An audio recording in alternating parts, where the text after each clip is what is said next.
Uma casa sombria, com uma história antiga, onde muito sofrimento já aconteceu, cujas paredes e quartos escondem segredos, muitas vezes crimes não solucionados, onde provavelmente também já passaram ex-proprietários cruéis. Uma casa onde eventos inexplicáveis acontecem o tempo todo e há quem pense que sejam sobrenaturais. Mas também tem sempre aqueles que dizem que tudo não passa de efeitos da imaginação criativa do povo e que nada daquilo que falam realmente acontece. Quantas vezes você já não viu filmes, assistiu séries, leu histórias que têm todos estes elementos que eu acabei de descrever? Se você está fazendo a nossa leitura coletiva neste exato momento, A Volta do Parafuso de Henry James, você está vendo uma história que traz exatamente estes ingredientes. E é exatamente por causa disso que a gente coloca esse tipo de história na caixinha das histórias de terror, de suspense, ou, para ser mais específico, na caixinha da literatura gótica. Porque toda essa ambientação, normalmente também dentro de casas antigas, ela remete a algum tipo de antiguidade, na época em que castelos medievais do período gótico tinham calabouços, câmaras secretas, escadas escondidas, esse tipo de coisa. Muita gente tem esse tipo de literatura como favorita e pensa que sempre existiu, faz parte da história da humanidade, mas na verdade é uma coisa relativamente recente em termos históricos, a criação da literatura gótica, e ela tem uma certidão de nascimento que remonta ao século XVIII.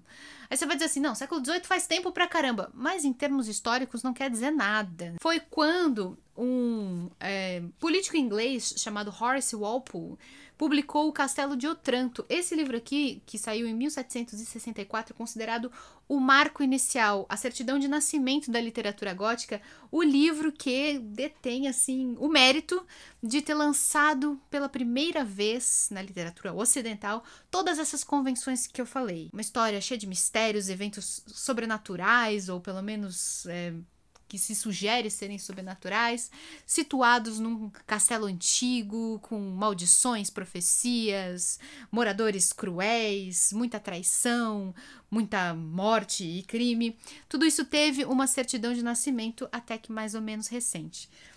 Separando o Castelo de Otranto do Volta do Parafuso, a gente tem o quê? Uns 130 anos.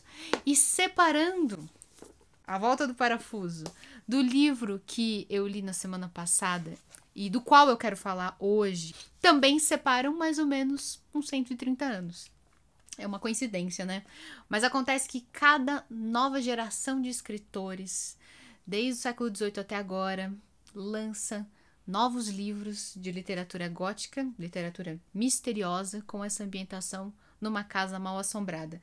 E cada nova geração vai introduzindo às suas narrativas elementos do nosso tempo, pavores que nos assombram nos dias de hoje. O que prova que esse tipo de literatura funciona como simbolização das nossas angústias e dos nossos medos e das nossas fúrias mais bem escondidas. Cupim tem essa característica. É um livro lançado em 2021, portanto uma obra dos nossos tempos que captura perfeitamente os principais elementos e convenções do gênero gótico, mas atualizado para as ansiedades e fúrias do século XXI. É uma história publicada lá na Espanha, que chega ao Brasil agora, em 2024, pela editora Alfaguara, e me agarrou do mesmo jeito que um bicho-papão, uma alma penada que mora embaixo da cama, puxa nosso pé lá para baixo, a gente não consegue mais sair. Foi exatamente isso que esse livro fez comigo. Eu não tinha planejamento de ler esse livro agora, eu tinha outros livros na frente, na minha fila, mas sabe quando você vai ler a primeira página e é sugado? Foi exatamente o que aconteceu. Adorei que a edição traz duas ilustrações muito úteis para a gente entender a ambientação da história.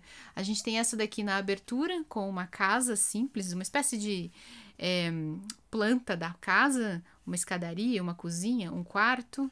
E no finalzinho você tem uma nova versão desta mesma casa, só que totalmente revirada e vandalizada. Olha, como se essa casa escondesse um mundo invertido. Quem nunca viu, né? O Stranger Things com seu mundo invertido, com criaturas vivendo embaixo das escadas, dentro dos armários, embaixo das camas.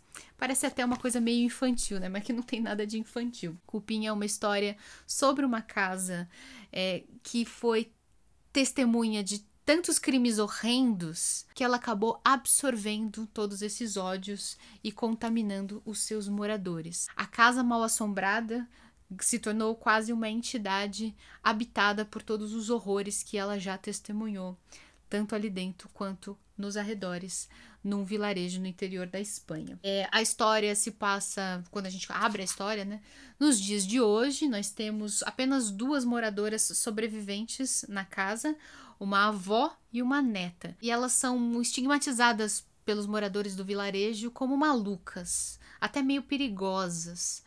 E a gente está aqui falando de uma Espanha rural que não tem nada a ver com o dinamismo e modernidade das grandes cidades. A gente pensa na Espanha, a gente se lembra de Madrid, de Barcelona, aquelas cidades turísticas, belas, modernas, ricas, mas se esquece que existe um interior rural, com muitas vilas e vilarejos bastante abandonados, né, onde não se consegue emprego, onde os jovens vão embora, onde só ficam moradores mais antigos, gente sem muitos recursos, sem muita instrução, onde ainda sobrevivem traumas grandes do passado, do período em que a Espanha viveu uma ditadura horrível, com perseguição política, com mortes não explicadas. Então existe essa Espanha profunda, apesar, né, da gente sempre pensar que todos os países da Europa são perfeitos e onde não há crimes e nem violências.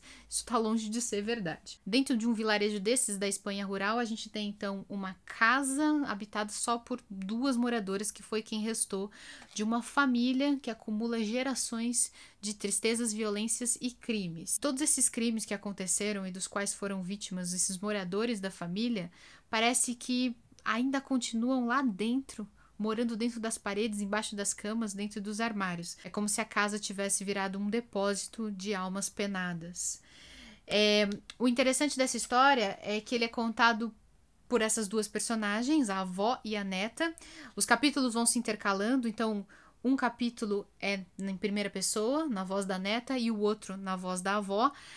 No começo elas não se entendem bem, porque tem uma diferença de idade, de gerações, elas brigam bastante, elas não se compreendem, mas conforme a história vai avançando, elas vão meio que se unindo numa irmandade, numa sororidade de mulheres que percebem que, no fundo, elas são ambas vítimas das mesmas circunstâncias.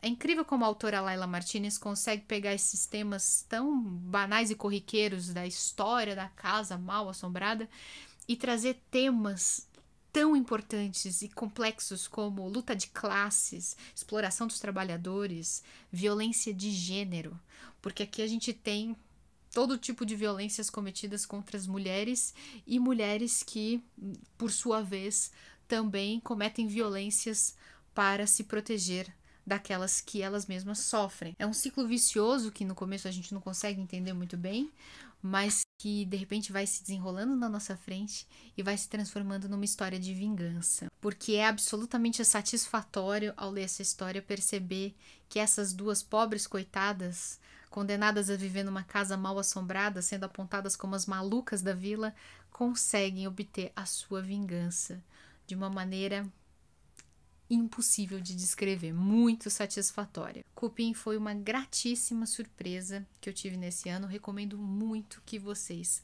também façam esta leitura. Eu vou deixar os links para vocês tanto na Amazon quanto na estante virtual, vão estar aqui embaixo na descrição do vídeo, e fazendo também um recado para os meus apoiadores lá do Apoia-se. Eu já estou começando a publicar os primeiros episódios do audiolivro comentado Vidas Secas, lá no nosso portal do Apoia-se.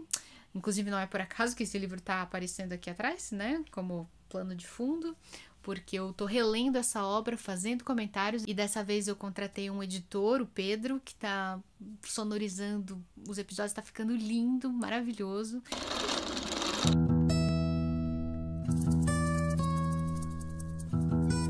Olá, eu sou Isabela Lubrano e esse é o audiolivro comentado Vidas Secas de Graciliano Ramos. O livro que você vai começar a escutar hoje é um clássico da literatura brasileira.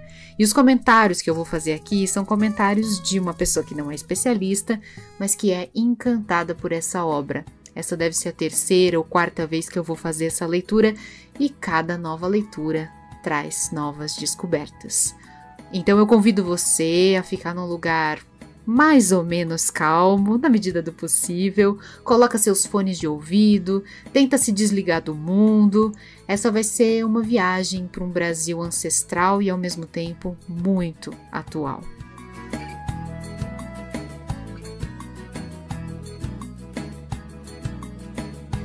Vamos começar. E eu só consigo fazer isso graças ao apoio de vocês. Conheça minha campanha no Apoie-se, apoie também, veja as recompensas. Uma das recompensas é justamente o acesso ao audiolivro do Vidas Secas. E o nome de vocês também vai aparecer aqui no final do vídeo como forma de agradecimento. Um beijo a todos, gente. Bom final de semana. A gente se vê no próximo vídeo.